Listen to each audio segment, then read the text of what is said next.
allowed to eat activities and other things? No, this is an introduction video. I guess we have to be nice.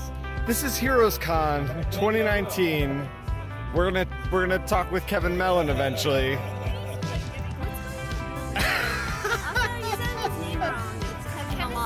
Kevin Mellon.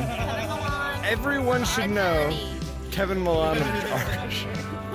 This is a shit show. We're here with Kevin Mellon. What do people know you from?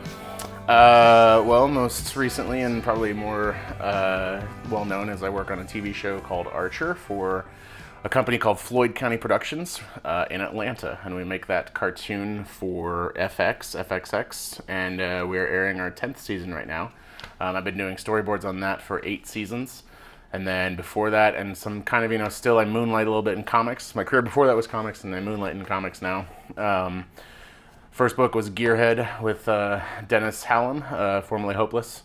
And then we did our second book, Love Struck, and then I did a book called 13 Steps with Phil Hester, and then I've just kind of kept making stuff since then. Probably the biggest thing I did was Heart, a book about an MMA fighter that was written by Blair Butler, and then I did some Shield stuff with Jonathan Hickman. So. Yeah, cool. Yeah. So you started at the Kubert School. I did.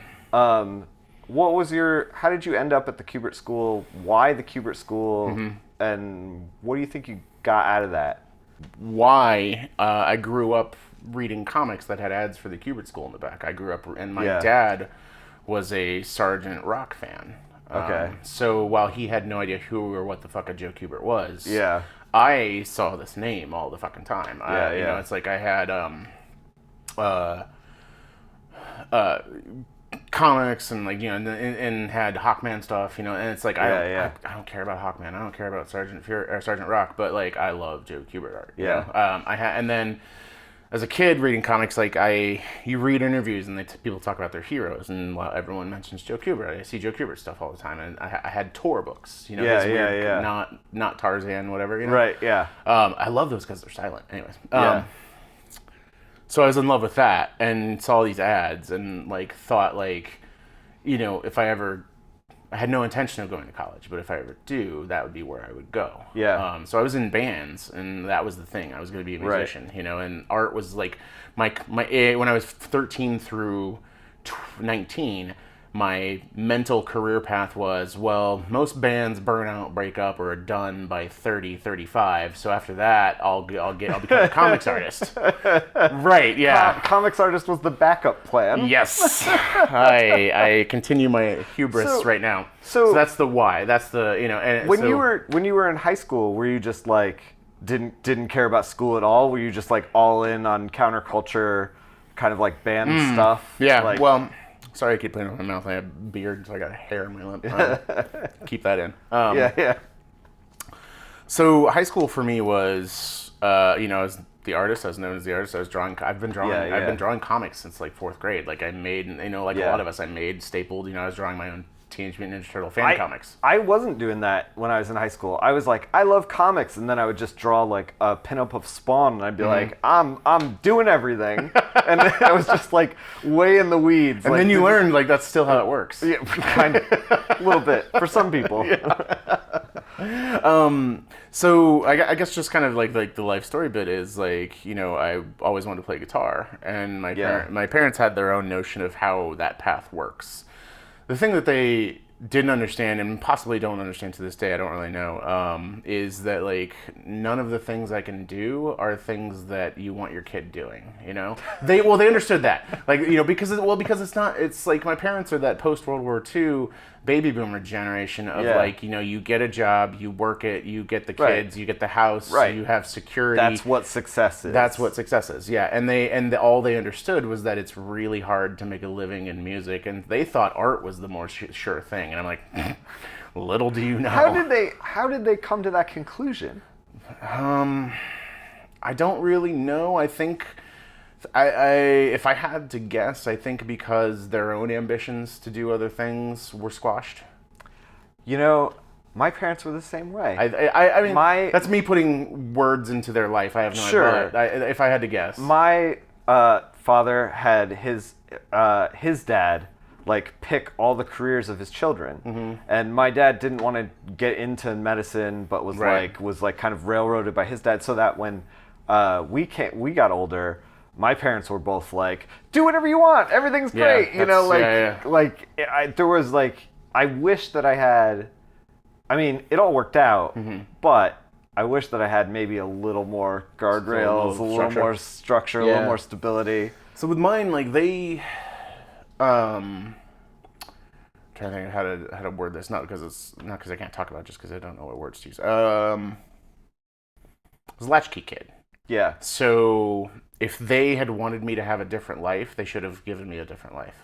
Does that make sense? Yeah. Like, and I don't regret or feel bad about the life I've lived because it's the only one it's the only thing I know. Yeah. So I grew up with them working like, 50 to 70 hours a week or whatever. So they were gone a lot, and they learned that they could leave me alone at a pretty early age. And you'd be fine. Yeah, and I didn't burn the house down, even when I went through my match phase, like we all do. Yeah, my pyro phase or whatever, like a lot of us in my head, creating worlds, making shit up, stuff like that, and it's like, so for me, like, comics was that escape, like not, reading Stephen King, reading, Anne Rice, stuff like that, all, and then coming up with my own, Teenage Mutant Ninja Turtles was the first thing I really connected with in a way that I started drawing those characters and trying to tell those stories, Yeah. I don't know that I ever invested as much time into anybody else's material as much as TMNT. Yeah, weirdly, Yeah. But there was something about it, like, and I'm not even talking the cartoon. I'm talking like the Eastman and Laird, like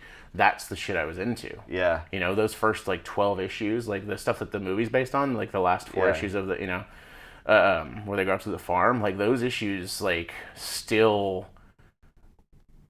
strike me deeply to my core to this day, and it's like I don't know what it is, there's something about like the isolation and the loneliness of what they were going through when they were exiled after Shredder destroyed the shop. To this day I still understand that thing, Like, I get it. I'm so tortured. It's me and Mikey, banging a car, and it's me and Donatello fixing the water heater, and it's me and Leonardo off in the woods, So I started trying to tell stories that way, and then quickly got into telling my own stories, because as soon as I figured out people made these things, I started tracking down. So I'm like 10, 11, 12, tracking down David Anthony Kraft's comics interview, reading interviews with like Sienkiewicz and Stroman and Eastman and Laird, and like and they're talking about all the shit that they love. So I'm going to the, my mom would just drop me off somewhere and then go do shit. Like run errands or whatever. She'd drop me off at a comic shop, or she'd drop me off at a thrift store, not a thrift store, but a like a vintage store, like that would have a long box, or or like my dad was on active duty, so he got put on active duty in the first Gulf War, and there was a comic shop next to the base where he was stationed out of. So he got sent overseas, but before he got sent and after he got sent, they would take me out to the comic shop, and I think it was kind of as a way to make me feel better about what was going on. I don't really know. Sure. But so I had a pull list at the age of like 11 or whatever. And they didn't really, because it was comics, they didn't really check what I was reading. They were like, it's for kids. Don't worry about it. Yeah. So, but even before then, like I always tell people I'm not a Spider-Man fan, but I'm a Kraven's Last Hunt fan. Yeah. Because that's the one and only, that was my first Spider-Man comic. Yeah. That's a high bar to hit. And also, Spider-Man's not in most of it. Yeah. Yeah, right. It's Kraven as Spider-Man. Yeah. So my concept of what a hero was fucking warped. Yeah. Because at the end of it, the dude kills himself because he realizes he wasn't good enough. Right. So, and then I had Dark Knight Returns. I had Death in the Family. Yeah. So Death in the Family, with the Joker beating Robin to fucking death. And I'm reading, this is 1988 maybe? So I'm like 9? Right. That's what I started with. Yeah. Man, they don't beat enough Robins to death anymore. They really don't, yeah. And I really feel like Damian just needs a good wrench to the head. That scene is so fucked up because Jim Aparo, who is one of the greatest Batman artists of all time, just draws Robin's off screen. Yeah. And it's just the Joker's, and he drew Joker with that classic elongated chin, and it's just him like, as he gets progressively more covered with blood. Yeah, it's great. Yeah, so good. And I remember getting the issue with the call-in to determine his death. And the reason I didn't call in is because I had gotten yelled at for calling 900 numbers for the... This sounds like it's going in a bad place, but no. That's what I assumed. So the VHS for Batman, the first Batman, had an advertisement to get on the Warner Brothers catalog or whatever. Yeah. And I kept calling that number. It's a 900 number. It's all in the catalog, which you can get now by dialing this 900 number. So when you get a chance, call... No, they have to call now. They can't watch the movie until they order their new catalog. You're despicable. Don't forget to call, folks. So I got the Warner Brothers catalog. Okay. And it's like, so you get sent a catalog and it's got merchandise and most of it Batman related. Yeah. So I got that, which is then how I got I didn't even realize this was a thing. Mm-hmm. And they sold all this like Batman merchandise, right? But it was the only place, so there's like a George Perez Batman portfolio has all his, some of his Titans covers and all this stuff, but it's all Batman related, you know? Yeah. All of his covers for Batman Year 3 and stuff like that in black and white. Huh. And so my parents, I think I either found a way to order it or maybe they just ordered it for me because I told them I wanted it or whatever, but there's a limited edition of that was only available through that store. So I have that. Crazy rare now? Well, it's rare enough that by the time I was like, say, 15 or 16 and George Perez came to a convention in Kansas City, I brought it up to have him sign it and he's like, oh, I've never seen one of these. He had seen the regular edition, but the edition I had 4 more... prints. Well, that's really cool. Yeah. So Also, he was super nice. So like he just took his time with it. He's like, oh, I haven't seen. He's like, I haven't seen this in years, and also I haven't seen this version. Yeah. So he just kind of went through it and kind of and I forget who he was sitting next to. He was sitting next to somebody that like if I could remember, I would be like, oh fuck, I should have. They were super famous too. Yeah. And he kept going to that person, being like, oh, check this out, look at this, look at how. Like he was kind of proud of what he did, and it was kind of awesome. Yeah. That is kind of awesome.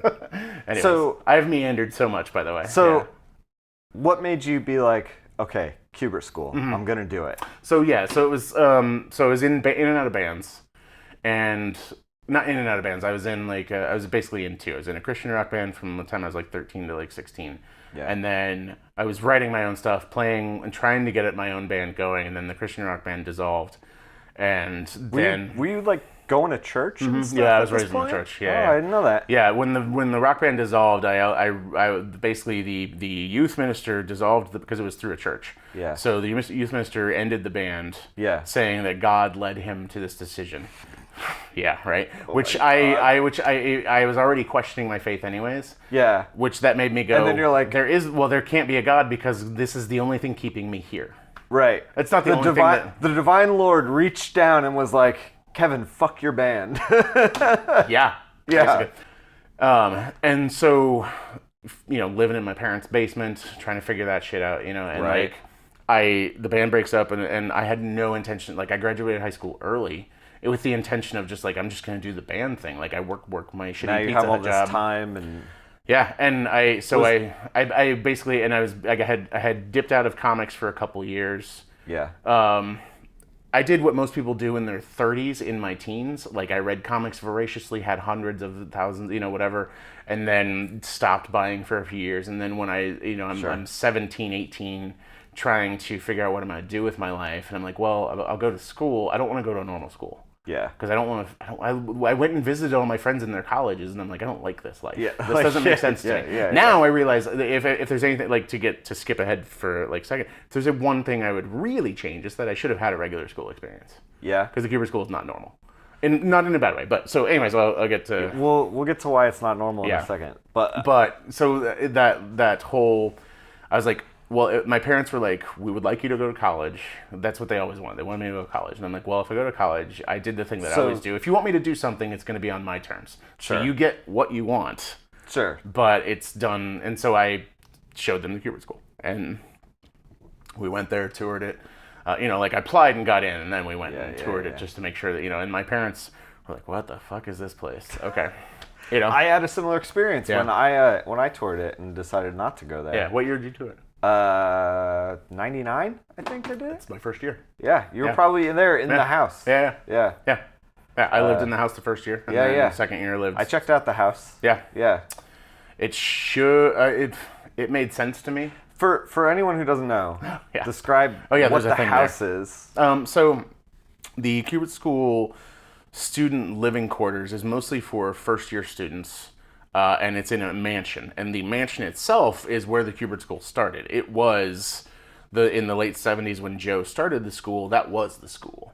Yeah. And then later on, a school building, like an elementary school building in the middle of the town it's in Jersey, became available, and Joe bought that and made that the school that you saw. Right. So what my first year living there, I'm living in a old mansion, like, and not to sugarcoat things, my bedroom was the servants' quarters. Yeah. Like, there's a very top floor, and the top floor was the servants' quarters, and I lived in, like, there's a couple different rooms, but I lived in this tiny room with another kid, and it was the servants' room, basically. How many of you were in the house? I think at least 30, if not a couple. If not That's a couple. a lot of people. I want to, but it was a huge mansion. Well, you saw it, but Yeah. but they also crammed. There was like the room next to me had 4 guys in it. Yeah. It was also a massive room.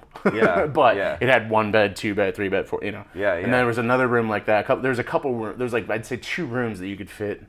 Maybe it wasn't 30. Hold on, let me use 1, 2, 3, 4, 5. It was like, let's say 25 to 30. Yeah. Okay. Something like that. Somebody will probably watch this that I went to school with and be like, "That's fucking wrong." So. What was your output at the Kubert School? Because it's all comics, right? Mm-hmm, yeah. There's like no academics at all. It's No, just like you you know. draw comics pretty Yes. much through It's and all through. it's all comics and illustration focused. Yeah. There is an animation course. It was my least favorite class. It's funny. Irony. Yeah. Ending up at Archer. Yeah. No, I had no. Well, that's the thing is I had no intention of working in television movies. Yeah. People were always like, "Oh, you should work in television movies." I'm like, "Fuck that. Comics is perfect." Yeah. It is perfect. It's Comics. It's the comics perfect is medium. Comics is perfect. Comics is perfect. Let me explain going into it a little bit first, Sure. because I did all these samples to get into the school. Yeah. So I got in, and I was like, oh fuck, okay, now the real work starts, because I'm Right. gonna be shitty by it. I had a year, Yeah. so I better not suck when I get there.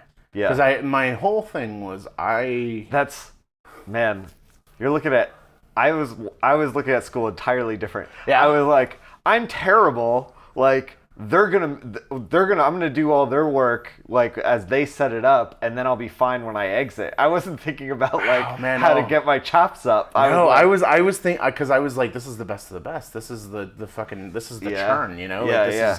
I don't want to get chummed out, you know? Yeah. And like, I was like, I gotta show up on point, you know? But this Yeah. is also, if you look at, like, this is kind of how I treat most things. It's like, Sure. like, okay, well, you know, I gotta get good because people are watching. It's crazy that you're like, I mean, it speaks to your mentality that you're like, I joined a school to learn how to do comics, so I better learn how to do comics before I join the school. Oh, I'd already drawn hundreds of pages. Yeah. Yeah, I had come up with this whole. Do you have any of those old stuff? Yeah, it's in my house. Yeah. You ever think about like putting together like a all the time. Yeah? all the time. Oh, I still have, like, there's some stuff that I think is missing, but I think I still have bad life you have, like- limitation drawings from '92. Like, Is there like, you know, a 50-page high school Teenage Mutant Ninja Turtle Kevin Mellon thing? There's a couple pages of that. That stuff was Yeah. more like grade school, but what there is there's about 100 and some pages of a 200 or 300 page epic that I was working on. Wow. Yeah, there's about, like, I would say there's maybe, like, so I had gotten into Cerebus by that point, and this is, like, you know, gotten into Cerebus like 91, 92, something like that, Sure. because of Wizard Magazine #7. There you go. And so his structure was 20-page issues, and so I loved that idea, it was weird to see the industry go to that. Right. 2 From decades 22 late. to to 20, yeah. But it was what he had done. And so I had this 10-chapter epic about this actor who was a serial killer on the side, and it took place in the late 1700s. Just or some shit describe like that. Barry. Yeah. Okay. Yeah. I just started it, so I don't really know much about it. But yeah, I'll have to revisit my concept then. Yeah, it's kind of funny that there's like a little overlap Yeah. there. Yeah. No, I literally just started Barry, so I've only watched the first 2 episodes. Yeah. It's great. Anyway, so I had drawn hundreds of pages by the time I got. Yeah. And this was all being in the band stuff and all that stuff. I just was in the basement listening to Depeche Mode and Pantera, like drawing these, working on these stories, you know, Sure. coming up with like all these epics, you know, that I'll never get to. You Right. know? I'm not Eric Larson. It's not my, you know, it's not the thing that it's gonna, you know. So.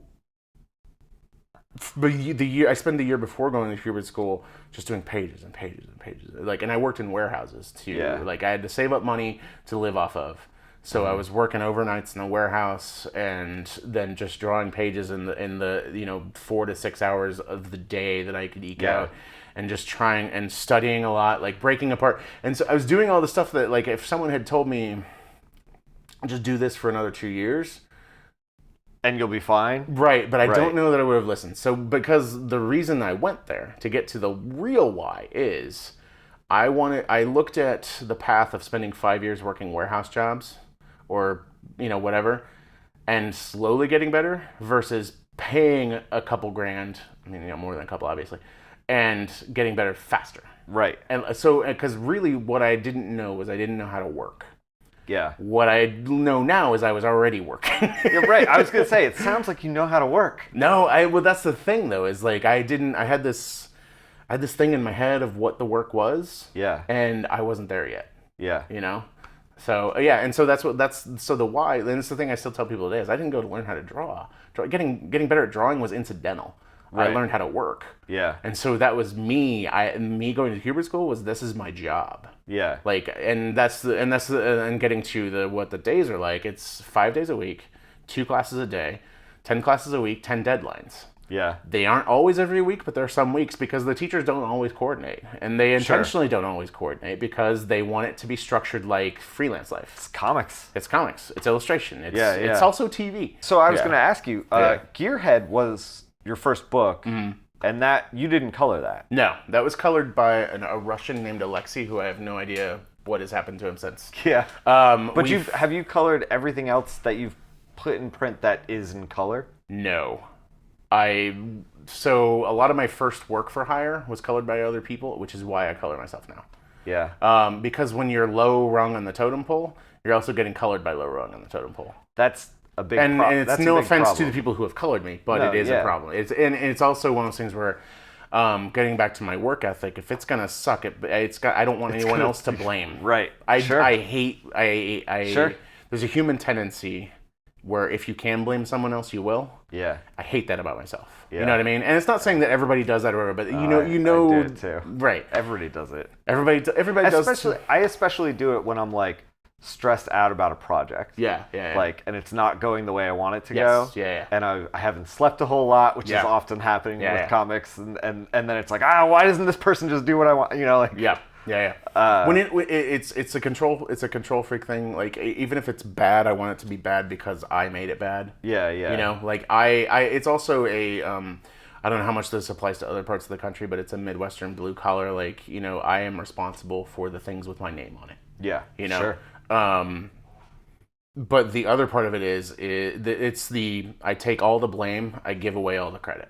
Yeah. You know. So it's like, if anything I have worked on is good, it's because, well, I was surrounded by good people. Right, yeah. The team or was I had a right. good Yeah, situation, I lucked out that month, and the yeah. book sold well, which had, great, the retailers did a great job. To be fair, there is a huge amount of like luck in comic books. Yeah. And making anything. Anything, yeah. Like, I feel like anytime you make something, you roll the dice as far as like if it's going to catch on or not. No, I mean, you know, working in television has taught me that there's literally no difference. It's just more money, you know? Yeah. Everything costs more. Yeah. I don't know that you make more, but it costs more. So yeah, Gearhead color. Some guy named Alexei. Dennis flatted all those pages. Did he really? Yeah, Dennis. I That's taught funny. Dennis how to flat, and I taught him how to letter. So he flatted and lettered that book. That's a writer that's invested. Well, and it's also two of us who are like, we can't afford anything else. Like we paid this Russian in 2006 $10 a page to color this. God, don't tell me that. No, I know, but it was all we could afford. Yeah. It was literally. It's one of those things where like, I didn't have the confidence in myself to do it at the time. $10 a page wounds me. Yeah, same thing with like it was inked by a guy I went to Hubert School with, Ed. because I didn't have the confidence to ink. But I started inking myself after that because I couldn't keep making other people work for free or cheap. Right. You know, Yeah. like that Gearhead taught me so much about how I view the system and the process that I'm like, if I will do anything for free all day and every day, if I really want to do it, I don't want to force other people to do it. And that's something that still carries over today with like storyboard hiring. Like we have to send out storyboard tests, and it's a part of the job. It's a part of the application process. I loathe it because I'm asking people to do something for free. Yeah. I hate it's annoying, you know. But it's just it is what it is, you know. So let's talk. You get out of Qbert. Gearhead's the first published work. Yeah, so that's 2007. How did that? So I graduated in 2002. So it took 5 years to get to Gearhead. Well, What it happened? took 1 year to get to Gearhead. I took 4 years off. Oh, okay. Okay. Yeah, I got super burnout. Oh, you were just like I was done. You're done. So I can this imagine work ethic that we're talking about. I was gonna say, I can imagine if you're like, I gotta bust chops to like figure out how to do comics before I figure out how to do comics. By the time I tell people by the time you're out, you're like the 3-year school. What I don't talk about is the year before. I did 4 years of school. yeah. I worked warehouses like 8 to 12 hours a day.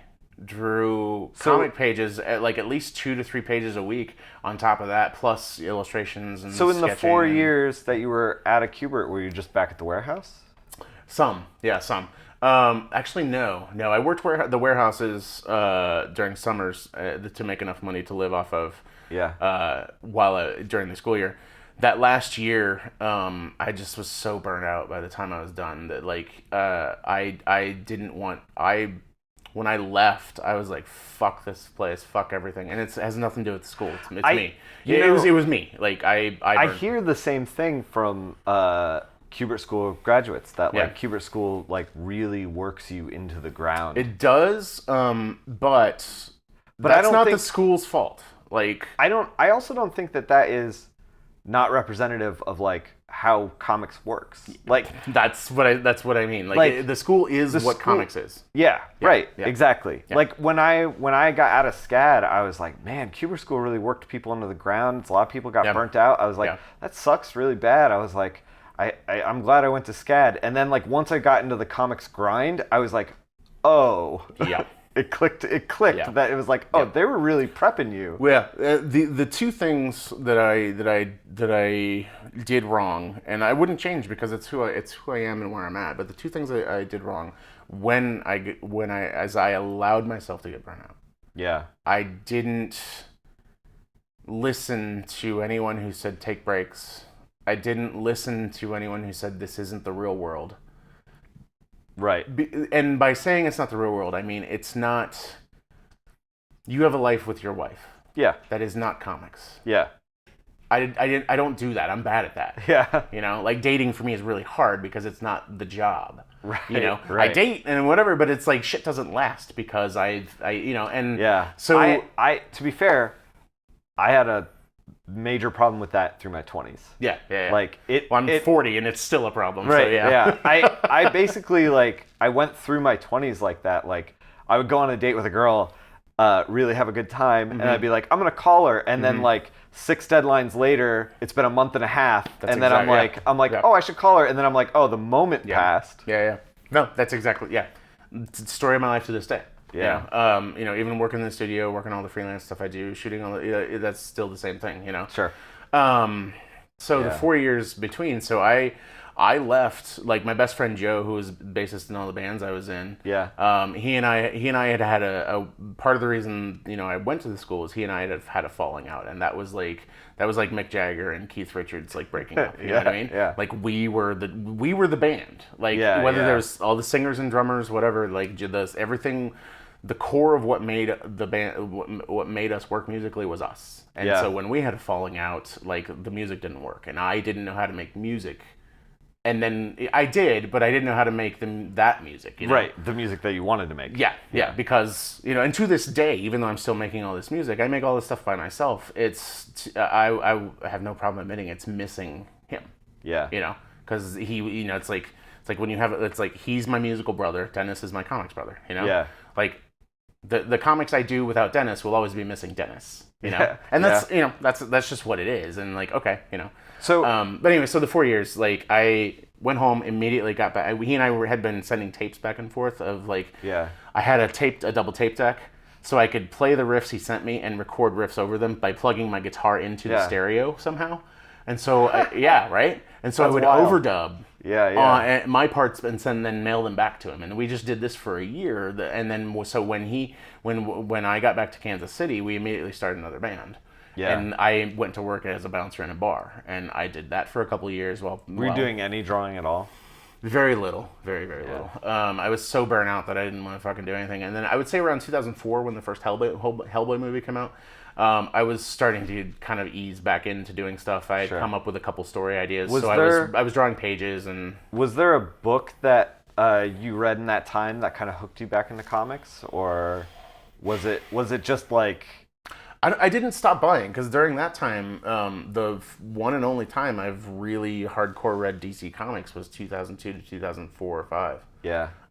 And then I was really reading a lot of like Damian Scott's Batgirl. Like I love. Was that Cassandra? Yeah, it was Cassandra. Yeah, that book's great. And Damian was a QB. Yeah. And so that was kind of heartening. Oh, you know what I mean? Oh, yeah, you were seeing somebody else getting the grind. Yeah. But also seeing someone who was exciting. Right. Like he was, he's still exciting to look at, but like that fresh period where he was drawing. Right. Like, because his shit didn't look like the House DC style that I, right. It's like at the time. I was picking that stuff up because it just blew my hair back. Yeah. And so and Phil Noto was starting out. Mm-hmm. So that stuff was, and it's one of those things where it's like, when I became friends with Phil, I was like, oh, fuck, what just happened? Like, I'm friends with this dude who I've been admiring for, it's like his design sense, and also watching him learn on the job was awesome. Man, I was going to ask you about Creator-Owned Heroes, because you were doing work next to Phil. Yeah.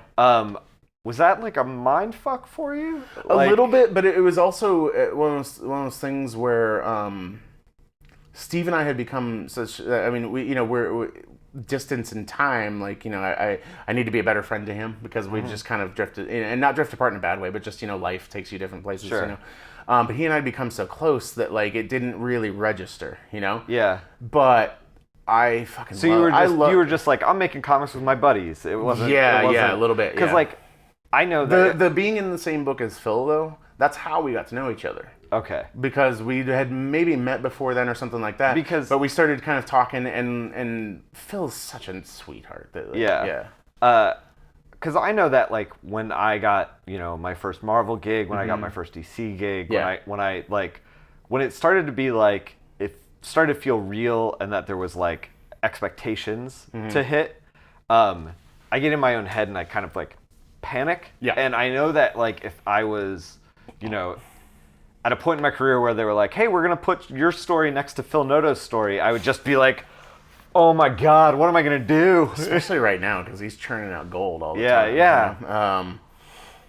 That assumes that he was ever doing anything but. Right. Sorry, Phil. Well, the thing is, though, is the behind the scenes of the year before that was Steve originally was trying to get me on as the second arc ongoing artist for... Mystery Society. God. Mystery Society. Yeah. I don't think I've read that one. I fucking loved it. It's just it's a simple concept. It's basically kind of like Nick and Nora Jones. That old there's a TV show, Nick and Nora Jones. Anyways, whatever. It's a classic, whatever. But taking the archetype of British Avengers, like the British Avengers, and like whatever. Taking that archetype of the man, the suave, debonair man, the classy, whatever, gal, but surrounding them with weird monsters as their team, their team, and it's great. Steve and it was one of Fiona's first things, and she's fucking amazing already. She's like amazing out of the gate. Like she's, So Steve, she wanted to move on to other things. This book sold really well. Yeah. IDW wanted to do more. Steve wanted to do more, and he had been talking to me. And I was like, dude, I love you. I want to work with you. Like, let's do this. Yeah. So he and I developed a relationship. Had been working on trying to figure out. And so, anyways, So that falling apart and not happening led us to keep trying to figure out other stuff. Like I would there was a 30 Days of Night thing that Steve wanted me to do that fell apart. It's just how it is. All these projects just kind of come, you know. And then he called me one day. He started talking. He's like, "So Jimmy's got this anthology that we want to do. Let's do the first arc. Like let's do something that'll be in the first arc." And so we started just going. He's like, "I've got this idea that originally Phil was attached to." Yeah. And so Noto, and I was like, well, I'll do it if Phil agrees to walk away from it, like, creator-wise. Like, if we do it, I want to take what your idea is, but do me. It's you and me, So I talked to Phil about it. Phil was like, yeah, man, go with God. Do what you got to do, And so me and Steve woodshedded American Muscle and did it for that. So. Just for context, we were talking about Gearhead. Yeah. It was very early in their career. Yeah. It was 2007. Creator owned is 2012. 2012. So we're post Archer at that point. We're during Archer. We're during. So that was my first full-time season on Archer. Yeah. So I did Heart with Blair. That was 2011 to 2012, and then immediately rolled into American Muscle, Creator Owned Heroes. Yeah. As I took the job and then moved to. So I was drawing. I just got a memory on Facebook. I drew the cover to issue 4 yesterday or today in 2012. Yeah. That sort of thing. So but it was also while I was working full. So I was like, moved to the studio, didn't know anyone. Yeah. So I had to sell some gear, computer stuff to make the move. So they gave me a workstation at work, and I was like, "Can I do my comic stuff if I stay late?" And they're like, "You can do whatever, Yeah. They're real cool about it. Like they don't have to be, but they were super chill about it. So I would just draw. Let's back up just a little bit. Yeah. So you do Gearhead. Yeah. It comes out. Yes. Still waiting on volume 2. It's fine. That 10-issue road trip. Yeah. So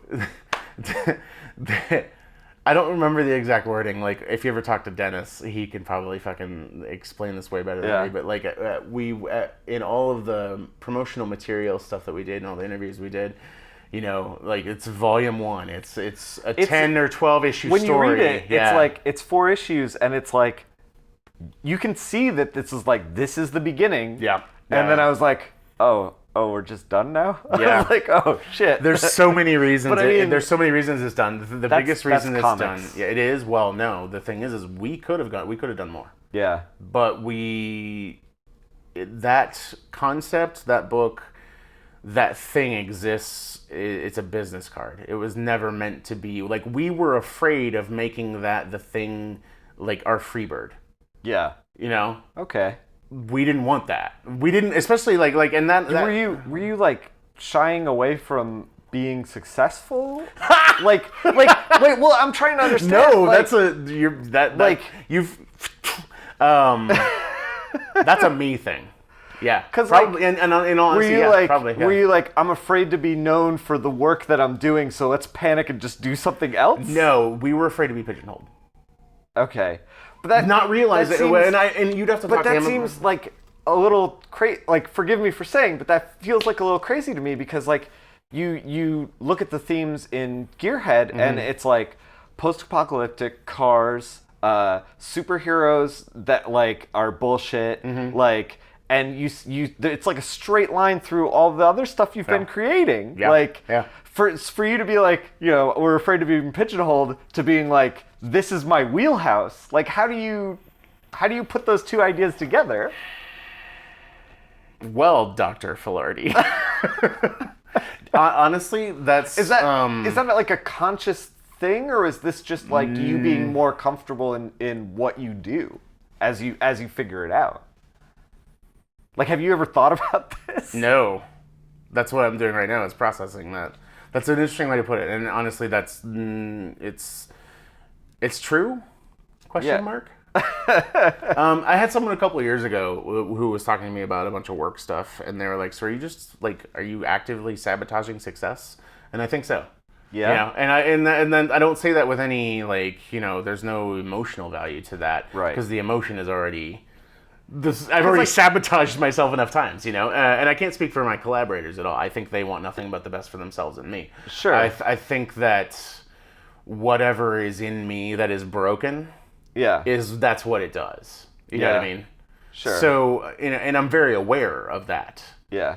I just am not always aware of how it enacted itself, and you clearly have brought up something that I'm like, oh, yeah, I did do that. Yeah, like you were like, we could do this 10 issues, it could be great, but instead I'm going to bounce to other projects that are very similar. Yeah, but also, I mean, the thing is Dennis and I looked at it, and you'd have to talk to him about this, but I think I can speak safely for both of us and say that we were both on the same page as far as like, so we came out through a publisher named Arcana, where he kept pushing like Cade and all these other books, you know, and there's the dude who does fucking some not Hawaiian Dick knockoff or whatever, and he's all Comicsgate now. But he kept pushing that book over and over and over. It started to feel like a bad fit. Well, it was a bad fit, but also we saw that and went, we don't want to be that. We don't want to be these people just constantly shoving shit down people's throats. Like, if this book sucks and doesn't do well, like, we want to get better and walk move away on. and try something else. And I think had we been in a situation where, you know, we liked where I liked the publisher situation more, or had a more it was very focused on Hollywood. It's very focused on properties and IP, and I don't care. I mean, I've had stuff optioned, and the reason this is something that I actually wanted to talk to you about. Like, I feel like, to me, we've been doing this for a similar amount of time. Mm-hmm. It feels like when I got started with comics, it had like a punk rock, like DIY identity to it that now feels like, because of Marvel movies, because of intellectual properties, because of, you know, you can't sell a script now without a comic book attached to it in Hollywood, that like people are like, oh, there's money here. Let's like slick this thing out and make it corporate. Yes. Do you, when you work on stuff, because you do a lot of stuff that's like straight up black and white, you do a lot of non-superhero stuff. Yes. And you know, I've read interviews where you're like, this is all by choice. You know, like, you're not doing like, you're not working on Spider-Man. You're not making a new character for Batman to fight so that he fights it in the movie and you get a check. You know, like, you say that and I go, ugh. Yeah, right, exactly. Like, do you think that like comics is like losing its teeth? No, the teeth of comics is the fucking 25-year-olds right now who are making the shit in Indie Island that we walk around and go, like, God, fuck you and your youth. That's the teeth of comics, you know? Like, the teeth of comics is fucking Jim Rugg, you know? Yeah, like, the teeth of comics is, you know, like, I love Jeremy Bastian. Like, I love Ben Templesmith, you know? Like, these guys, they're you know, we're friendly, you know, but they're making shit that, like, they're making shit and they're making a living doing, like, Jeremy Bastian like feels like Clutch to me, like the band Clutch, where it's like he's not a pop star, you know, he's just fucking churning out amazing shit on the regular, and that's what he does, you know, like Clutch is one of my favorite bands because they work, you know. Like, I don't love every single song, but I love every album, and I love them. Because they just, you know, same thing with Ben. Ben's always working, you know? Yeah. Like, and Ben's always quality. And doing exactly what he wants to. That's the teeth of it to me. Yeah. You know? Like, all my friends work at Marvel and DC, and that's awesome. I did some work at Marvel, and I actually had S.H.I.E.L.D. Yeah, I did S.H.I.E.L.D. with Hickman. Hickman called me. He went, you know, he's like, hey, man, I want to get you on this backup. He vouched for me with CB and all that stuff, and you know, CB's fucking awesome. Like, my editor Daniel on the book was awesome, or I think it was Daniel. Anyways, I had a real crisis though, because, you know, I was making Heart. I was talking to Steve about it. We were working up American Muscle and all this stuff, and I was like, you know, this is the next step. Marvel, DC, that stuff is the next step. I can spend the next year. Woodshedding, doing indie stuff, spend the next year or two getting them to keep wanting to date me, you know? And then the Archer stuff came along, and to me, that was a lateral move. But Archer was a lateral move? To me. Okay. Like, a lateral move from Marvel. Oh, okay. Yeah, so, you know what I mean? It's like, I can go to Marvel and make this amount of money drawing these characters I don't own, or I can Or you go go to to Archer Archer. and make this amount of money drawing these characters I you don't own. Yeah. And I fucking love Archer. Yeah. Marvel was never going to offer me to draw 1987 New Mutants. Right. It's just not gonna. I'm never gonna get to draw Danny and Rain and Bobby. Right. But It's I just, feel like you know. But I feel like Marvel and DC still put out like there will be an occasional book that is on that level of like you know, you just have to like because they put out great stuff all the time. My friends are making almost the great. You know, Yeah, you yeah, guys are yeah, making yeah. most of the great shit I love. So but what I'm saying is like I was talking to a friend of mine who I'm not going to name here, but he was saying that he feels like he has no place at Marvel and DC because his stuff is too weird, and I was like, dude, just make it how you want to make it, and then like let them figure out where to put you. It's the Field of Dreams thing. If you build it, they will come. Right, you know? exactly. But you can't worry about who shows up. Right. Yeah. You know, yeah. It's well, and that's my thing too. Is like I watch, you know, getting back to the therapy session part of it, of like, you know, of like being afraid of success. Yeah. That very much also plays into it. You know, Yeah. It's something that I've had to deal with as I've gotten old. You know, in the 8 years since, where it's like I don't regret that choice at all. I watched all my friends go through this Marvel DC stuff. I watched the changing landscape of comics. Yeah. I watched, you know, the everything changes but the thing I love, and that comics is the perfect storytelling medium. Yeah. Everything else That's changes. the common thread. Everything changes. Yeah. The people in it, the people making it, the people printing the books, Sure. the people buying the books. It all changes. It all comes and goes. Well, so with that in mind, like, I know that you're, you know, like, Heart was in black and white, Love Struck was in black and white, and I know you have like a love for Ninja Turtles, which was printed in black and white. Cerebus black and white. Puma Blues, like probably one of the most formative things on me was Puma Blues, and that was black and white. Which like has a kind of like DIY appeal. Like I just bought like 4 zines from Jim Rugg that are all black and white. Yeah. Like they're beautiful though, right? Yeah. So like, do you, and you talk about like, you know, publishers come and go. Like at what point are you just like, I'm just stapling this stuff together myself and putting it on the table? It feels like right now, because right now. Is that literally what you're doing right now? No, but I use a printing company. I use a printing company, but I print like 100 of them, and then when they're gone, I print 100 more, and then you know, and it's like because it felt like that was where you wanted to be early on, but then it was like Arcana was putting stuff out, Image was putting stuff out, and like I tried to get Love Struck. And it's gone from Comixology, so I had to like buy it out of. I bought one with like a ratty cover from like Amazon for like $7. Well, I'll give you a good one. You know, that's a whole thing that I won't get into, but not because it's bad, but just because it's a whole other conversation. Like now I'm in a place where like, do I start a publishing company because most of my body of work is out of print now? Yeah, but I mean, yes. I mean, the answer is yes. The short answer is yes. The positive thing is you own it, so you can do whatever you want. I own it. I called the stuff that is not wholly me. I called the other people involved and said, "Do you care if I do this? I will send you contracts when I do. If you, do, you know." And they were like, "Go with God." Dennis Blair, you know, stuff. They were like, "Do what you gotta do." Sure. You know, and also like in the case of someone like Blair who's busy with her life and making movies, television, stuff like that. Sure. She was like, "Oh, thank God you noticed this."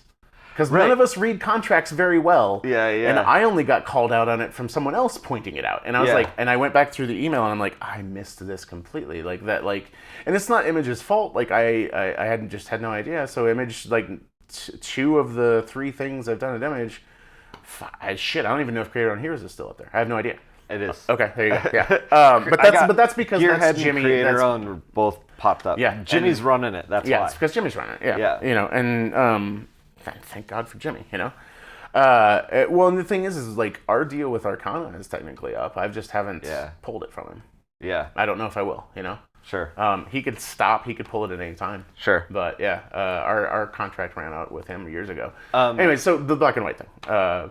Yeah. So I just felt like, you know, you were going through these publishing companies, and it struck me as like with the black and white thing, like your space was indie comics stapled together on the table, and I was just like, this is strange that it's like you're living in that world, but you're also trying to like, I don't know if legitimize is the right word, but like try to put that Marvel and DC gloss on it of like, here we've printed it through a company and like you can buy it in a shop, like kind of thing. I don't know if I was curious if that was like a conscious decision of like trying to split both worlds. Like if you were You're good. If you were like no, if you were like trying to, no, the thing is you've actually, I mean, you've done a good job at sussing out my motivations. Yeah. Yeah, and that's interesting. I don't know what to do with you right now. That's interesting. I was wondering if like you were going for like a certain demographic of people as like well, sure. No, I mean, Yeah. you know what I mean though, because that's all the things you just said. Like, it's like indie, but with that Marvel and DC sheen and all that. That's me. Like that's I love Miley Cyrus and I love the fucking Deftones. Yeah, right, and right. I love fucking Envy on the Coast. Like, yeah. So I mean, I kind of want to stick on the. It's interesting that you. I guess I did say it in interviews. Yeah, I didn't realize I had said on interviews that it was a conscious choice. Yeah. Anyways. So let's switch gears just a little bit. Yeah. Just a little bit. Now, yeah. How much? Sorry, just as a compliment to you, the fact that you noticed a lot of this is interesting to me, and I really appreciate it. Yeah. Because I feel like the thought that I put into other people's careers is possibly wasted time. Yeah. But now I'm like, this validates it a little bit. It's like, yeah. So, I went through, just recently, I'm working on Devil's Highway with Ben Percy and Brent Schoonover. Yeah. And love those dudes. They're such good dudes. Brent has done a lot of Marvel work over the years, did some Ant-Man stuff. Yeah. We did some S.H.I.E.L.D. stuff. When we were putting this book together, Brent mentioned to me that, like, doing creator-owned, there's no, like path to tread. Like, we can do whatever we want. And that, like, he was kind of like, when you think of a superhero book, you have an idea in your head of, like, what it looks like at the end. When you do a creator-owned book, it's like, well, am I doing this right? There's no right or wrong. Yeah. You just got to go. And so I was curious, like, when you were working on, because you've worked with Dennis, like, a couple of times. Yeah, 2 times, yeah. And I know you guys are close. What was the writing process like? Like, how involved are you with crafting this stuff? And furthermore, with like Blair and other projects that you've worked on. Yeah. Are you, because the reason that I ask is because there's like a through line through your work of like I said, like post-apocalyptic cars, but also like a through line, like in Heart, there's like, a through line of like growing up. Yeah. Yeah. That was the literal reason I took that book. Yeah. The theme of that book is because. So was that 2011? Like so timeline-wise, like that character is 25, 26 or whatever, something like that. Right. And I had just gone through my mid-20s very horribly. Like I did a bad job in my mid-20s, Yeah. So like I think we all do. Well, I filed bankruptcy at 30, shit like stuff like that, And so that I took that book because like I do things based on thematically what they've are to me, who I am at that point, or who I was, and that's how I make that thing. Are you just taking projects that you're like, this is the one, or I was curious if or are you like shaping it in that direction? It's both. It's both? Yeah, it's both.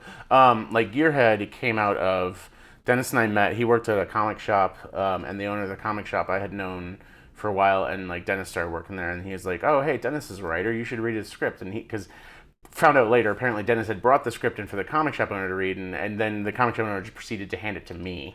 That's really funny. Yeah. Like, and I read, sorry, go ahead. So, that blows my mind, because, like, comics is such a weird place in how things get made that, like, no story is similar. No. But I have never heard of something like that. When he was like, when you went into the comic shop and he was like, here's your script, what was going through your head? Were you like, whatever, like, well, yeah, I guess I'll read this trash? Or I'm always open to good collaboration. Yeah. I just don't always want to do what other people want to do.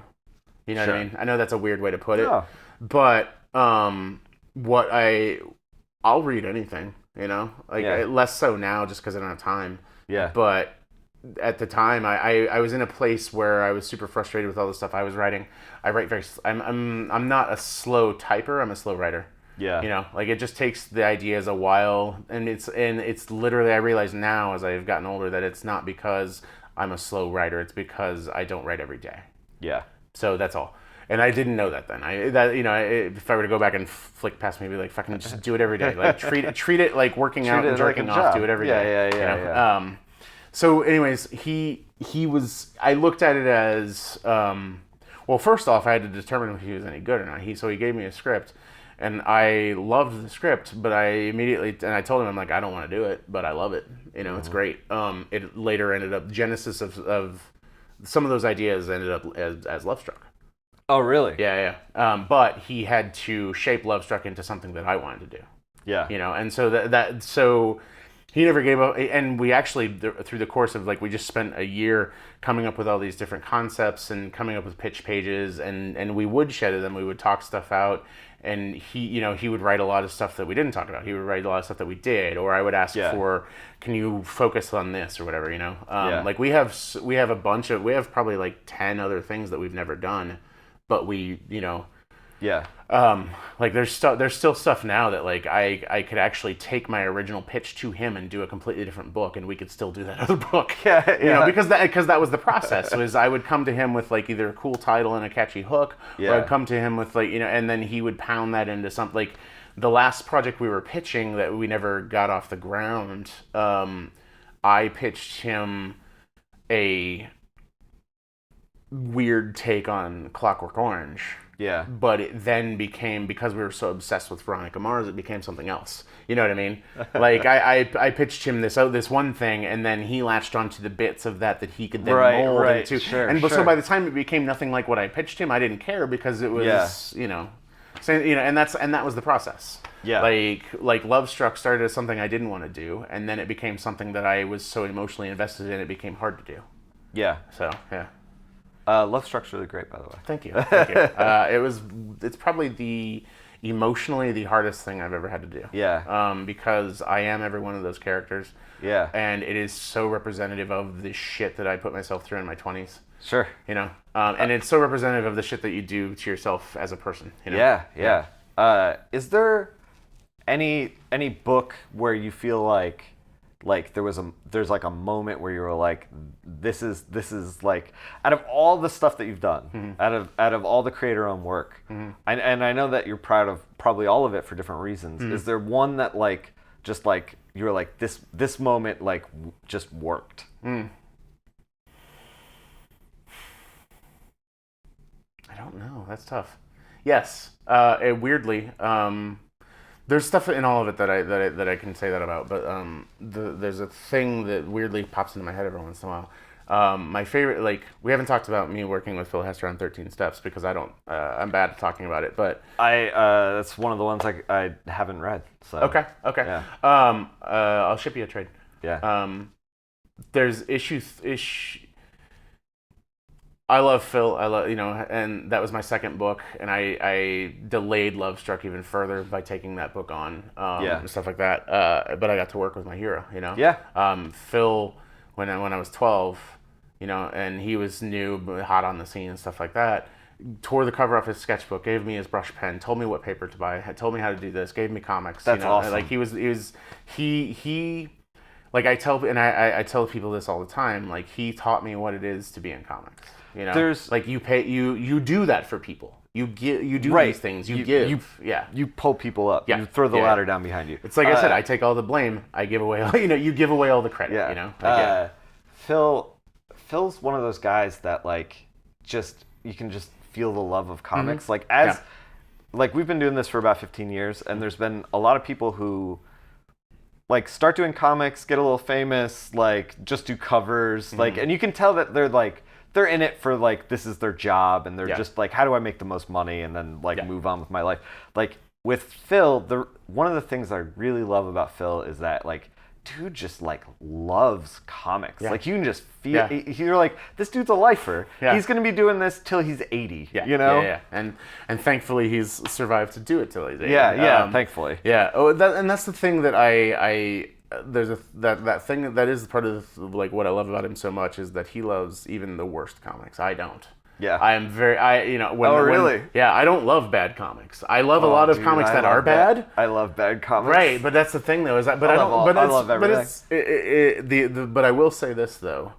The worst comic is still gonna be better than the best movie because comics is a perfect fucking like delivery mechanism for you know. Yeah. Anyways, let's talk about Archer just a little bit. oh please. I skipped. So in 13 Steps, there in issue 3, there's I had hit my stride with that book, and it also was a really shitty period of time for me because I was drawing those pages while working a full-time job, flipping pizzas.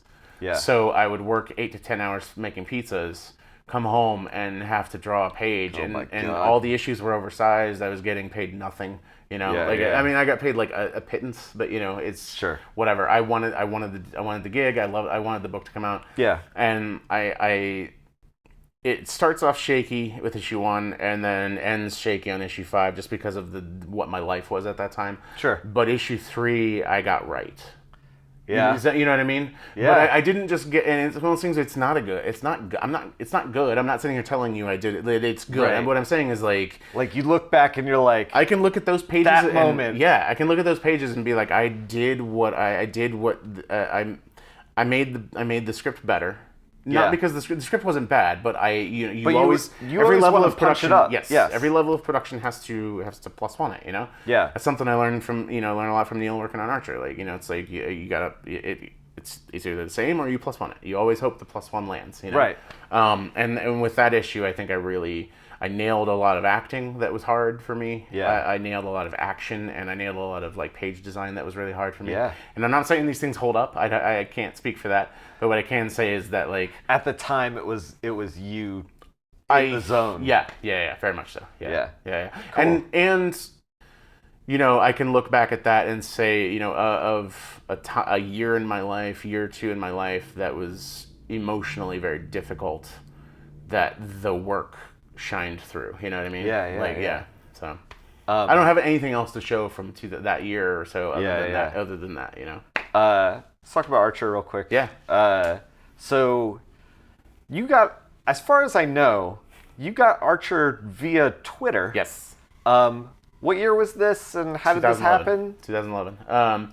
So I was a fan of Frisky Dingo, the show they made before Archer. Yeah. Then, Archer, Archer's coming on, and somehow I found out it was by the people who made Frisky Dingo, or I saw the promo image, it was like, that looks like Frisky Dingo, I don't know. Yeah. And so, loved the first 2 seasons, and season 2 premiered on my birthday that year. So I said thanks, Archer crew for the birthday present, and Neil, I guess, was searching, Archer stuff just to kind of, so he said, welcome, you're welcome, buddy, that kind of thing. So I started following him. Yeah. And I would chat at him or respond to tweets and stuff like that. And then at one point later in that year, 2011, he put out a call that they were hiring, and one of the things they were hiring for was storyboards, and they wanted people in Georgia, and I was like, well, my actual reply was, oh fuck, I wish I could apply for this. Yeah. He starts following me, he DMs me and says, hey man, I like I'm aware of your comics stuff, let's see what we can do, let's get you a test and blah blah blah, So I took the test, proceeded to tell me all the things I had done wrong, and then at the bottom he said, but we're gonna hire you part-time, see how this works. We don't work with people out of house. We don't. You got to get to Georgia. Well, no, we don't normally work with people, but because we want to try you out and see how this goes. Oh, okay. So we're gonna try this. Yeah. See how it goes. So I started middle of season 3 and was doing scenes, and then at the end of and then would have Skype meetings with them and stuff like that. And as I turned stuff in, like I very much remember, there was one C2E2 that I didn't hang out at, or maybe it was World, I don't remember. It was in Chicago where I wasn't able to hang out. Me and Dennis had a room together because I had to fucking be in the room working on Archer stuff. Yeah. But yeah, so then at the end of that season, which was the beginning of 2012, Neil basically wrote me an email outlining my options. He's like, we like you. You got a couple options. I know your comics career is important to you and is in the middle of an upswing, that sort of stuff, because Heart was coming out, American Muscle was coming out, stuff like that. Sure. You can stay in Kansas City. We might use you. We might not.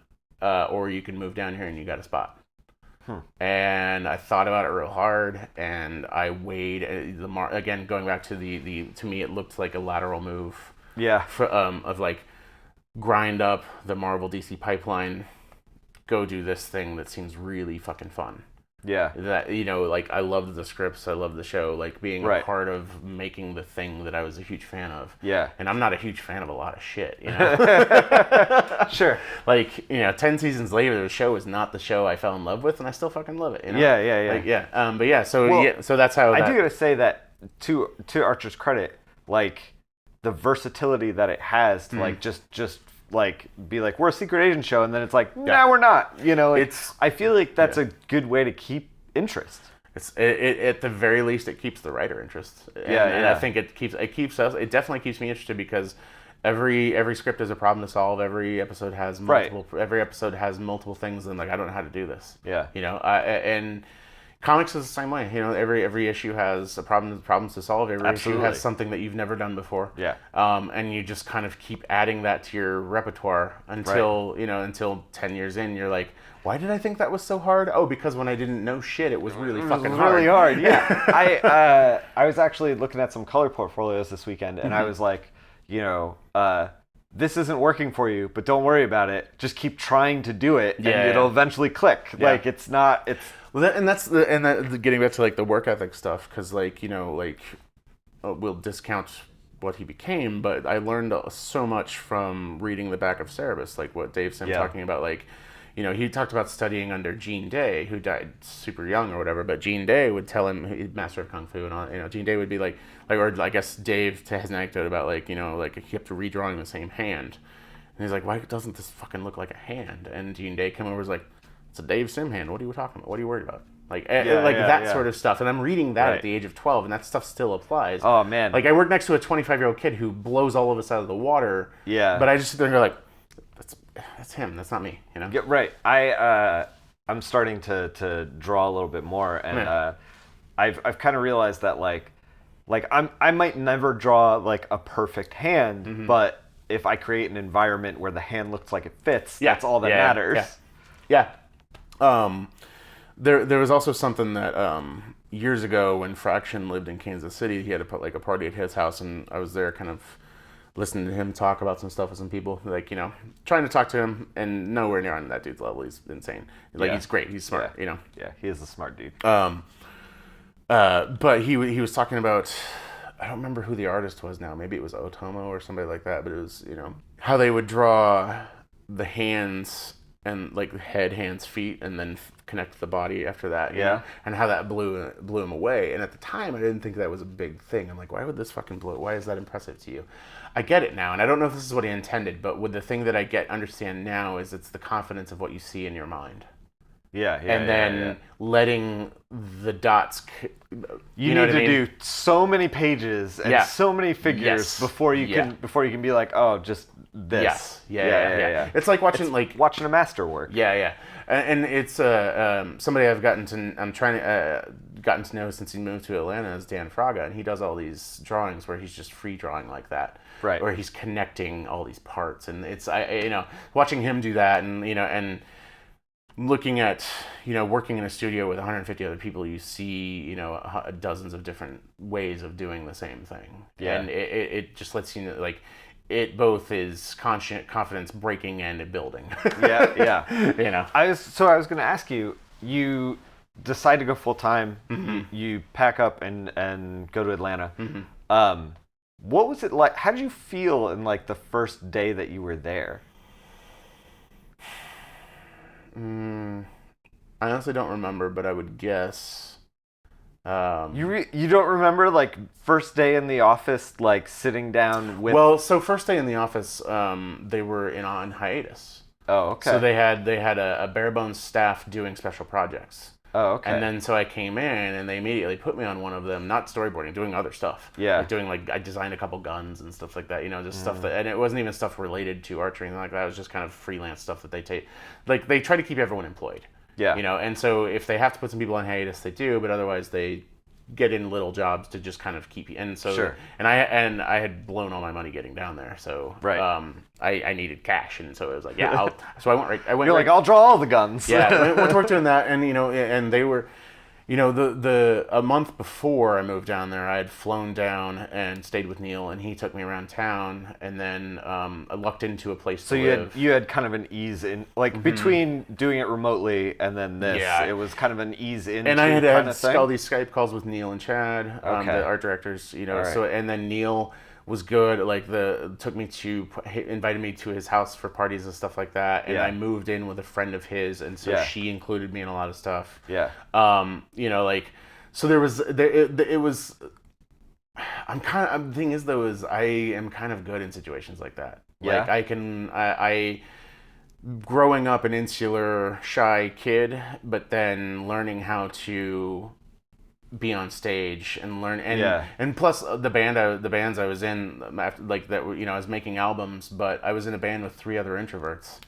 So one of us had to promote, one of us had to book the shows. Right. You know what I mean? So so I became the lead, and so the mask I put on of You became Stan Lee. yeah Had to had to Somebody has to. yeah. It's one of those things like I tell the way I explain it is like I don't seem introverted, I don't seem shy because I've learned how to be this person. Right. It's not fake. This is It's not fake. It's 100% a muscle that you have to flex in order to figure it out. Yeah. There's one more quick thing about Archer. Yeah. I can talk about Archer all day long. Yeah.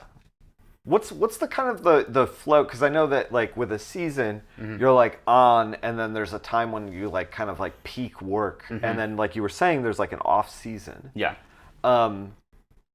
How do you make comics alongside of Archer? Like, do you think about it as like a year schedule, or are you like constantly doing storyboard stuff? Are you constantly employed there and you're doing everything on the side? Like, how does that work? Yes to all of that. You're just working all the time trying to get all the threads to work. So to be more specific, the first year or two I was there, I was making comics at night and on weekends. And then I was put on hiatus a couple times, so it's like, go on hiatus, and that's when I get a ton of shit done. And that's when I would do any convention that I could in that 3-month time period. Yeah. Then it got to where I got hired to work on Vampire Diaries. Yeah. And so and I was a fan of that show. And so that ate up all my comics making time. Yeah. And so I was just making less and less. And then I was in the middle of writing Suicide Sisters Volume 2. And then I got stuck in a second guessing myself loop. Familiar. Yeah. And so I have rewritten that. It's probably 150, 160 page, follow up to a 100-page book. But I've rewritten it 7 whole times.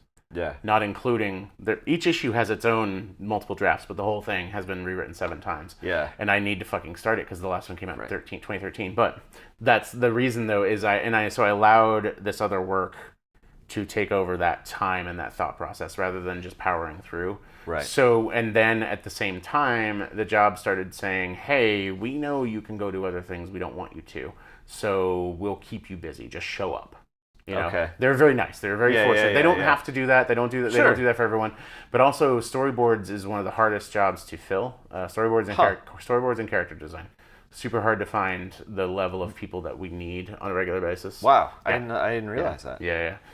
I spent all of last year trying to hire the 2 people that we hired earlier this year. Yeah. Not just that, but like I just going through people, interviewing, testing, stuff like that. Is there something that in the interviews that you're noticing common mistakes? Oh, always, yeah. Like what half the kind time of they can't tell a story. Half the time. Is that just is? It's people think that drawing. Like if somebody is out there like looking to break into storyboarding or character design, is there a common thread in the stuff that you're just throwing away? Mm-hmm. Well, it's not really throwing away. It's so we test. Well, I know what you mean. The people that we're not hiring. The people that are not getting considered. Right. 2 things is drawing ability and then storytelling ability. Yeah. Storytelling always trumps drawing, but sometimes it's hard to tell if the story is good because the drawings are bad. It's the thing. Sure. It's the comic book thing of nobody reads a well-written comic that's drawn badly. Everyone reads beautiful comics that are poorly written. Yeah. Yeah. Anyways, so the common thread of what people are it's one of those things where comics and storyboarding use similar words. Think of them both as languages. Yeah. They have similar words, similar connectors, similar sentence structures, but they are not the same language. Yeah. It's like English and German. You can look at it and you can see there's but it's two different ways of doing things. They ultimately do the same thing, which is convey information in a visual manner. Yeah. So a lot of people, and I'm going to make some blanket general statements and Sure. take them as well-intentioned as I'm trying to make them, but there's a lot of people who can draw who can't tell a story. But if they have a good script or they're guided well enough, they can get there. they can fake it and have a good successful career in comics. That doesn't make them but it's when you're drawing a comic and when you're drawing a storyboard, the clarity and geography and the emotional beats have to be consistent and clear, and you have to tell them in a manner that doesn't bore people. So with storyboarding, with comics, you have the beauty of you can flip back and forth. You can see the page, the engine of the thing as a whole, whereas the engine of a television show, of a storyboard animation, whatever, the engine of any visual thing is that it doesn't reveal it. It reveals itself to you one image at a time. Yeah. So if you get bored, you're shutting that car off. You're leaving the room. You're changing the channel. And that's not to say that it's just to say that like you have to compose, and you have to transition your shots, and you have to keep in mind all these things that not everybody knows how to do. What was the? I realized that was kind of meandering, but what was the toughest thing that you had to overcome when you first started storyboarding? In comics, people regarded me as a solid storyteller, and I learned I wasn't. Yeah. Yeah. What was there any particular thing that you were doing in comics that you tried to do in storyboarding and they were just like flashy angles and layouts and stuff like that. Really? Stuff that stomped on the joke, stuff that stomped on the emotion, stuff that works in comics because we can sit there and we can draw a crazy upshot and have it be a part of the whole. Whereas if the camera is right here while you're trying to say a dick joke, it's better this way. And it's not that we don't do and can't do dynamic stuff. The show does a lot of dynamic shit. It always has. But it's just it's in service of the joke, and the joke is the story. Yeah. Like the jokes in Archer are story related. They're character related. Right. And if you're stepping on the character, you're not telling the story. Right. Yeah. Is there anything that once you started storyboarding, you went back into comics and you're like, oh, storyboarding taught me this, and I'm gonna bring this into comics. Is there any particular thing that stands out for you? Yes, working the other direction. And I need to say this in a way that doesn't shit on everyone. It taught me that kind of what I already said, which is that there's a lot of bad storytelling in comics. Yeah. And it's not that people don't mean well. And I don't know how to say this nicely, so I'll try to. If you can figure out how to edit this if you need to.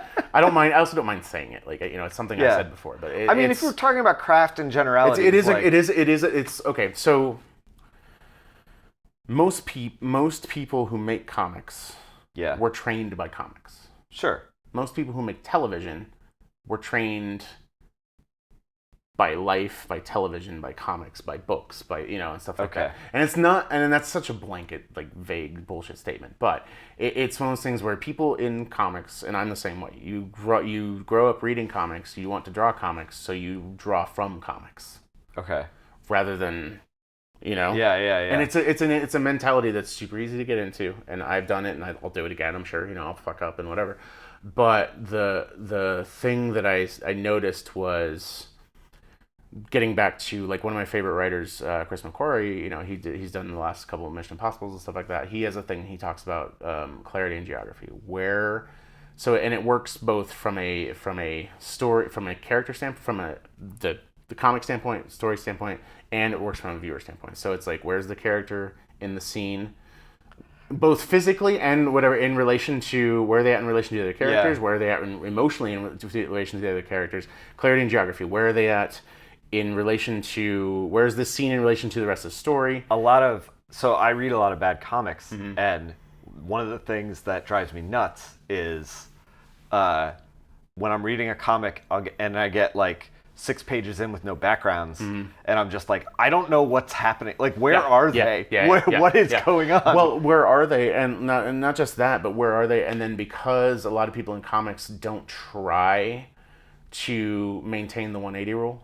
Yeah. And the 180 rule, you know, people can rail against it all they want, and it is a tool. Yeah. It is not a rule, it's a tool, you know. But we adhere to it strictly on Archer and the biggest reason, and other people may have other reasons, but the biggest reason for me is because most people don't draw in such a stylistically different way that every character immediately reads as something else. Yeah. So you have, you have people that draw proportionally real people.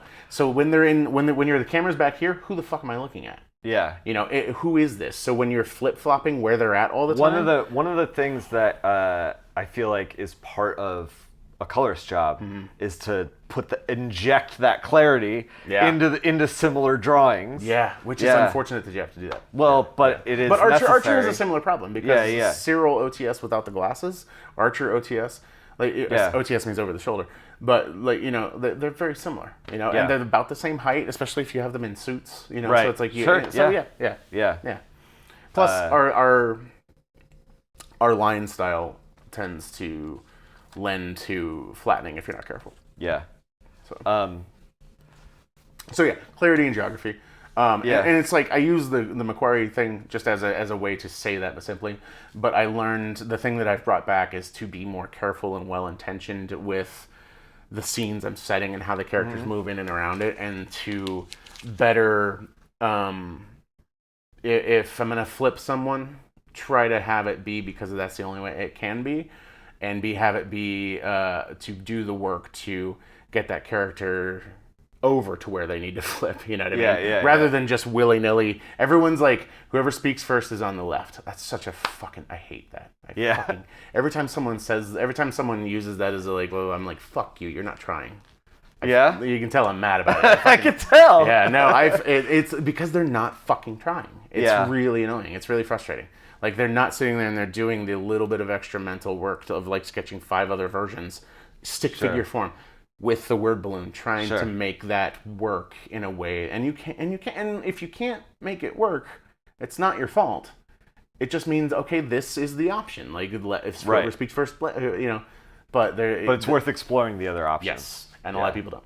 Yeah. They just immediately flip people all the time, and it makes for a very confusing read. Yeah, sure. And comics are easy to read. Yeah. I also think it's a barrier to entry for new readers. I struggle with the nature of, like, getting back to like the indie versus big two sheen. Yeah. You know, there's the punk rock thing of like, fuck you and your 180 rule, you know? Yeah. Just do it. I'm doing whatever I want. Yeah. And I can admire it, but I also sit there and go like, you know, there's a time and a place that, like, if you want to speak to people as emotionally and communicatively clear as possible, use these tools. Yeah. Sure. Yeah. I had one last question before we. Oh, we're not going for like 2 minutes. No. But my question is this. So you kind of got started like in the interactions on Twitter. Yeah. Do you think that Twitter now, because Twitter now is very different than Twitter was in 2011. Do you think that like Twitter is a fertile place for something like that? Like, do you think that like what happened to you then could happen to someone now based on their connections on Twitter? I think it probably does. Yeah. I think that the tone of it has to be more considered. Yeah. You know, like I had an interaction with an actor on Twitter the other day where I've met them and they're, you know, and I don't know them super well, but like I assumed a level of conversational rapport that is not there. Oh. And it caused a quick like slow down, buddy. Yeah. But it caused a quick "fuck you, buddy" kind of, like dude got super pissed, and I had to be like, "Oh, you're serious." Completely understand. Once I understood, and I was like, dude, but it's one of those things where my level of talking to someone like Neil like that, fortunately, he's chill, and he has a similar banter with people he doesn't know or tries to, stuff like that, where we try to make jokes, we try to put people at ease, or at least just like, for me, it's like, it's like I just try to make people laugh. I'm not that funny, but I try to, try to be jokey and stuff like that. And that has to be, I think it has to be more considered now. It has to be, and not that it shouldn't, it should have been more considered then, but I think I'm aware especially now. Yeah, I'm aware now that your tone, your demeanor, with who you talk to and how you talk to them. Yeah. It has, because there's so many people who are being attacked. Yeah. And there's so many people who, and they don't, you don't know inflection. You don't know, they don't know me and my sarcastic voice, stuff like that. So I think that it can happen, and probably does happen, and probably has happened, since then. It probably happens all the fucking time. It's just the tone I see in comics, and I should probably follow more people in animation on Twitter and stuff like that. I think that on both sides, it's like I'm more guarded in the position. I'm in a position to hire people. I'm actually more guarded about their interactions with me, people's interactions with me online. Yeah. Because I am now aware that people just want to talk to me because they want a job. Yeah. So, and that's a thing. So that's like being an editor in comics. Like, people are buying you drinks just because they want to, and I'm just like, I think that's what made me get along. It's gotta be weird. Yeah. I think that, like, I won't name names, not in a bad way, but it's just like, I think that that's what endeared me to a lot of higher ups at companies when I was coming up, is because I didn't want a job. I just was like, no, I genuinely, like, I got started in comics, working with Ivan Brandon, and I was at a bar. I was talking to him about, like, trying to break in to comics and trying to, like, get higher up comic work and better pay and blah blah blah. Yeah. And he was like, you want to know the secret? Never ask for a job. Yeah. That. I know the first couple of years. Well, fuck it, I'll talk about it. Like, the first couple of years I met CB, he was talent scout, but he was also still doing indie comics and stuff like that, and I would go up to him and just talk to him because I genuinely like talking to the dude, Yeah. He was always super nice to me, whatever, but there were times, the first couple times he met me, I think he didn't know, he just kind of wrote me off because, as he should, because the people I was with were super sharky, like blood's in the fucking water, Yeah. And I'm just like, man, this dude's not gonna fucking hire me. I'll just talk to him, I don't give a fuck about that. And that became even more true. Like, everybody I meet in comics that has something to do with publishing or editing or whatever, like, because I'm like, I got a day job. I work in a fucking TV show that you watch. Like, and that's not a bragging thing. It's I'm not angling on anything. It's who are you as a person? Right. Yeah. If I'm angling at all, it's because I don't like working with people I don't know.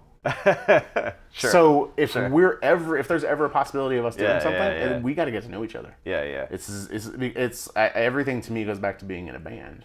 Yeah. And I've been in enough. I've auditioned enough people. It's like you become better musicians. You make better things. Yeah. When you do this. Yeah. When you. Right. It's like I can sit there and I can ask you about your wife. Yeah. And I care.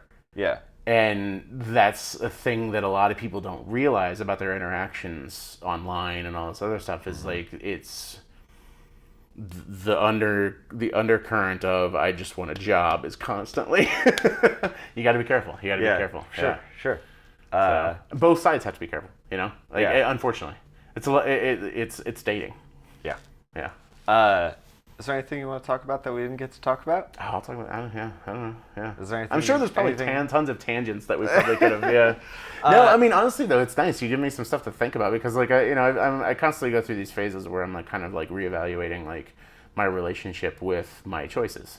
Sure. And I don't regret them, but I know it's always nice to see where I could have done wrong, and the whole battling with like my own success Yeah. is a recurring thing, and so that's something to be interesting to be like, oh, I Yeah. hadn't thought of that one as that, you know. Yeah, But yeah. that's interesting. So Yeah. I won't lose sleep over it, but it definitely Sure. helps me Yeah.